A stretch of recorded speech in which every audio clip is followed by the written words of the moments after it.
안녕하세요. 스마트코인 트레이딩입니다. 비트 호재 5월달에 폭등장이 올 수 있는 시나리오. 지금 비트코인 가격이 바닥을 찍고 상승을 하고 있는 상황인데 과연 어떻게 되면 폭등장이 올 수 있을지, 어떤 상황인지, 왜 이렇게 말씀을 드리는지 내용을 한번 보도록 하겠습니다. 이거 잘만 흐름 타면 5월에 꽤 질 좋은 상승이 나올 수 있는 장치들이 나오고 있다. 파월이 계속 인플레이션이 일시적이다, 금방 잡을 수 있다고 이야기한 이후에 퍼즐들이 맞춰지고 있다. 파월은 연준 의장이죠. 연준 의장이 계속해서 인플레이션은 일시적이다 라고 말하고 금방 잡을 수 있다 라고 말하는 이유가 여러 가지가 있었는데 최근에 와서 그 퍼즐들이 맞춰지고 있다라는 건데, 우리가 중고등학교 때 교과서에서 배운다. 인플레이션은 돈이 시중에 많이 풀려서 그렇다고. 그죠? 이게 인플레이션이 발생하는 근본적인 이유다라고 배우죠, 학교에서. 이걸 흔히 경제학에서는 화폐적 현상이라는 표현을 사용한다. 그래서 인플레이션을 잡기 위해서는 시중에 돈을 거두면 해결되는 부분이라는 것인데, 사실은 그렇게 우리 주변의 현상은 심플하지 않다. 오히려 그런 단편적인 지식들이 우리가 잘못된 고집을 가질 수 있게도 만든다. 그죠? 인플레이션이라고 하면 무조건 돈이 풀려서 그런 거고, 돈만 걷어들이면 다 해결이 돼 라고 생각할 수 있다라는 거죠. 하지만 이렇게 세상이 돌아가는 건 그렇게 단편적이고 단순하게 돌아가지 않죠. 굉장히 복합적인 메커니즘에 의해서 돌아가기 때문에 인플레이션이 생기는 이유가 단순히 돈 때문만이 아닐 수 있다 라는 겁니다. 이번에 저희 회사에서 새로운 차트 사이트를 하나 오픈했습니다. 잠시 말씀드리고 갈게요. 기존의 차트를 볼 수 있는 사이트들이 모바일에서는 사용이 불편하다라는 의견들이 많았어요. 그래서 여러분들께 쉽게 사용할 수 있는 차트 사이트를 하나 오픈했습니다. 상단에는 비트와 이더리움의 차트를 상시 확인하실 수 있고요. 가운데는 내가 설정한 코인의 차트를 보실 수 있습니다. 그래서 세 가지 종목의 차트를 상시 보실 수 있는 장점이 있고요. 그 이유가 비트와 이더리움 같은 경우는 또 전체 시장에 영향을 줄 수 있는 코인들이기 때문에 계속 같이 봐주면 좋죠. 그리고 내가 설정한 코인의 가격도 가운데에 이렇게 크게 띄워서 잠깐 힐끗힐끗 보더라도 이 가격을 쉽게 확인할 수 있도록 해뒀습니다. 시인성이 떨어져서 보기가 불편하다라는 말씀들을 많이 해주셔서 이렇게 구성을 만들어 봤습니다. 가장 아래는 실시간 뉴스를 볼 수 있는 공간이 있습니다. 중요한 뉴스는 터치해서 상세 페이지로 들어가서 확인이 가능하고요. 뉴스와 차트를 같이 보기 위해서 사이트를 왔다 갔다 해야 되는 그런 번거로움이 있었죠. 그런 번거로움을 쉽게 해소해 놓은 사이트다라고 보시면 되겠습니다. 사이트 주소는 영상 하단 댓글에 남겨두도록 할 테니까요. 많은 관심 그리고 많은 이용 부탁드리겠습니다. 인플레, 다른 나라는 화폐적 요인이 클 수 있으나 최소한 미국이 인플레가 생기는 최근 추이를 보면 돈이 많이 풀어서 그런 게 아니다. 지금 인플레가 발생한 게 단순히 돈 때문만은 아니다라는 거죠. 전례 없는 위기에 전례 없는 정책, 헬리콥터 머니. 헬리콥터 머니라는 건 1969년에 이 단어가 나오게 됐고 2008년에 서브프라임 모기지가 터지면서 그때 헬리콥터 머니를 이용해서 이걸 잠재웠죠. 심지어 금융위기 때도 버냉키가 헬리콥터 머니로 돈을 뿌렸는데도 인플레가 발생하지 않았다. 그때는 어마어마한 돈을 그냥 풀어버렸죠. 참고로 우리나라처럼 소비성, 지역 기반의 지역 화폐로 돈을 뿌리면 돈의 유속은 오른다. 현금처럼 쓸 수 있지만 또 특정 지역에서만 사용할 수 있고 조건들이 있죠. 그리고 또 중요한 건 사용 기한이 있어서 그 안에 사람들이 열심히 쓰겠죠. 먹던지 뭐 필요한 걸 사던지 하기 때문에 당연히 돈의 유속이 오르겠죠. 기한이 정해져 있기 때문에. 그런데 미국은 은행을 이용해서 풀었기 때문에 자산 가격만 올라갔을 뿐이다. 참 아쉬운 부분입니다. 그래서 미국 내에 돈이 흐르는 유속은 2008 금융위기 이후 계속 저점을 갱신하고 있다. 돈의 유속이 계속해서 떨어지고 있다라는 거죠. 돈을 어마어마하게 풀고 있는데 돈의 유속이 계속 떨어지고 있다라는 건 이 돈들이 시장에 흘러다니지 않고 자산이나 이런 데 다 묶여 있다라고 볼 수도 있겠죠. 이런 걸 기반으로 봤을 때 지금의 이 인플레는 원자재, 유가, 노동력 공급 등의 이유가 더 크다고 연준은 보고 있는 것이다. 지금 인플레이션 상황이 돈 때문이 아니라 원자재, 유가, 노동력 공급 등의 이런 이유가 더 크다라고 연준이 보고 있다라는 거죠. 쉽게 이야기해서 자동차의 부품이 부족하고 운송 체인이 박살나고 이런 상황이 돈을 줄인다고 인플레가 잡히겠냐는 거다. 그죠? 당연히 근본적인 원인이 이렇게 있는데 운송 체인이 박살나서 운송이 안 되고 있고 배가 지금 항구에 들어가지 못하고 있는 상황인데 여기서 지금 금리를 올려서 돈을 줘온다? 이게 해결이 절대 안 되겠죠. 인플레는 긴축? 이건 정말 기계적인 반응이라는 거다. 그렇죠? 이거는 그냥 너무 단순 논리다라는 거죠. 게다가 연준은 인플레를 일시적이라고 진심으로 생각하고 있었을 것이다. 왜냐하면 인플레이션에 대책을 세우고 있을 때만 해도 우크라 침공 가능성을 아주 낮게 봤었기 때문이다. 심지어 전쟁이 터졌을 때도 눈 잠깐 감으면 금방 우크라이나를 박살내고 정리가 끝나겠지 생각했을 것이다. 그죠? 이럴 줄 알았는데 전쟁이 아주 장기화되고 있는 상황이죠. 연준은 거시적 관점으로 액션을 하는 게 중요한데 작년 1년과 대비된 기저 효과를 근거로 한 대응책 효과 홍보까지도 계산해 놓고 있었다. 그러니까 기저효과, 대응책 효과 홍보, 작년 대비 올해 얼마나 좋아졌냐 이런 것들을 계산해 놓고 있다라는 거죠. 작년 이맘때 코로나로 각종 경제 지표들이 박살나 있었던 상황이었지만 2022년 5월이 되면 비록 인플레이션 수치는 높아도 상향세는 꺾이는 게 예상된 상황이었다. 게다가 4월은 FOMC 회의도 없고 하니 5월까지 파월은 어떻게든 버틸 생각이었다. 그러니까 지금 인플레이션 수치가 굉장히 가파르게 올랐지만 계속해서 이 각도를 유지하는 게 아니라 시간이 지날수록 조금씩 오른다라고 해도 이 각도가 완만해진다라는 말이죠. 상향세가 꺾인다라는 게 이게 가파르게 오르던 게 완만해진다라고 말씀드릴 수 있겠습니다. 그런 상황에 4월에는 FOMC 회의도 없고 5월까지만 버티면 이 완만한 상승세가 나오겠거니라고 생각했다라는 거죠.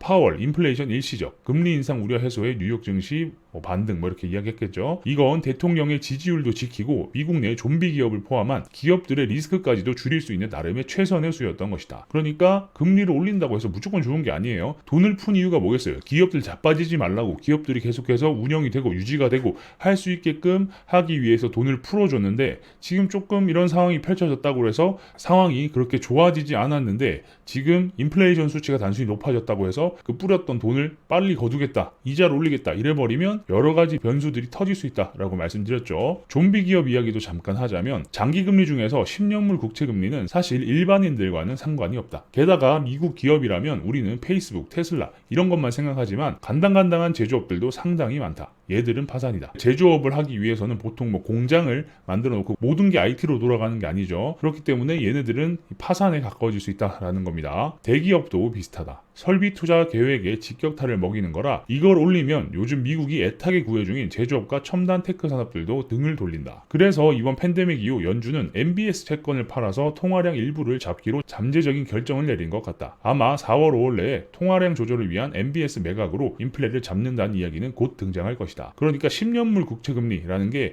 이게 장기 국채금리죠. 이 장기금리가 올라가게 되면 뭐가 문제냐? 이 제조업들을 하기 위해서는 공장이 필요하다라고 말씀을 드렸죠. 이 공장을 짓기 위해서는 대출을 받아야 될 거 아니에요, 그죠?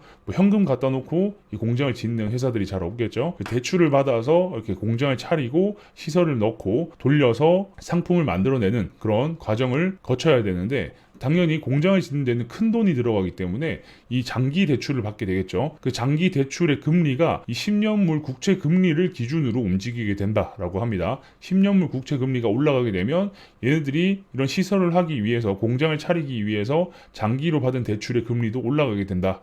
라는 말이죠. 그렇게 되면 얘네들은 파산을 하게 된다라는 거고 또 마찬가지로 제조업과 첨단 테크 산업들이 쪼그라들 수밖에 없는 그런 상황이 펼쳐진다라는 겁니다. 그래서 이번에 팬데믹 이후 연준은 MBS 채권을 팔아서 통화량을 잡는다라고 하는데 이 MBS 채권이라는 건 주택 담보를 기반으로 한 채권이라고 보시면 되거든요. 통화량이 풀린다는 게 돈을 찍어내는 방법도 있지만 연준이 이 채권을 직접 사들이는 거예요. 그러면 얘네가 연준이 사는 거기 때문에 시중에는 또 돈이 풀리게 되겠죠. 그러면 당연히 경기도 좋아지고 집값이 오르고 하면서 어느 정도 경제의 순환이 이루어지게 되는데 결국 지금처럼 금리가 오르고 돈의 가치가 많이 떨어져 버리게 되면 가지고 있던 이 MBS 채권을 매각해서 인플레를 잡는다라는 거죠. 이 MBS 채권을 매각하면 어떻게 되겠어요? 시중에 풀려있는 돈들을 다시 걷어들이게 되겠죠. 채권을 팔아버리는 거기 때문에 풀려있는 돈을 다시 연준이 걷어들이게 되는 이런 효과가 발생한다고 합니다. 그래서 이 MBS 채권을 매각하고 매수하는 방식으로 통화량을 조절하는데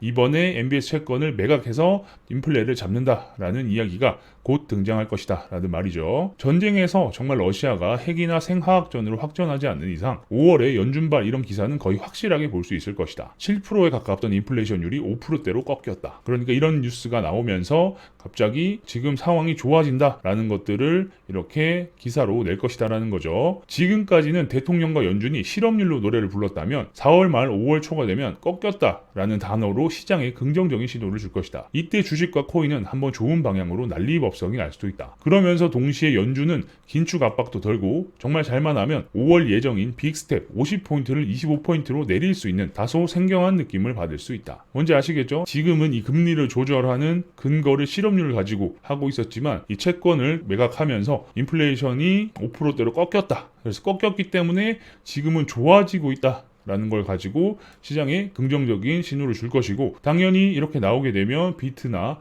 나스닥을 포함한 다른 자산 시장들이 또 일제히 상승을 하는 상황이 오겠죠. 연준도 무조건적으로 긴축을 한다고 좋은 건 아니라고 해요. 미국도 단기 채권을 많이 활용한다고 합니다. GDP의 약 5% 정도를 단기 채권의 이자로 사용하는데, 단기 채권의 이자가 올라가게 되면 미국이 갚아야 될 돈도 늘어난단 말이에요. 무조건 금리를 올리는 거에 대해서 미국도 사실은 그렇게 좋은 상황은 아니다 라는 거죠. 그래서 금리를 올리지 않고 유지하거나 아니면 내리는 게 오히려 미국 입장에서는 당연히 좋겠죠.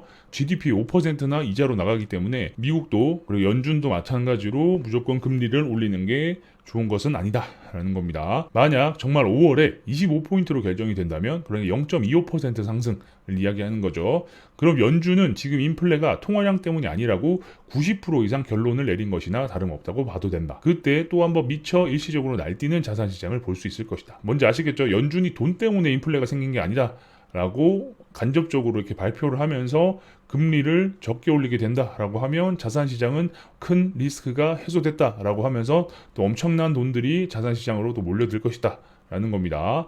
이 시나리오대로 가면 나는 원래 코인 농사는 요것만 손대고 존버하다가 나중에 현금 가지고 꼬마 빌딩 나오는 거에나 손 좀 대볼 생각이다. 출신 그때 주택은 상대적으로 잠잠할 것이다. 왜? MBS를 미국은 건드릴 거니까. MBS 채권을 연준이 매각하기 시작하면 당연히 주택의 가격들은 내려간다 라고 합니다.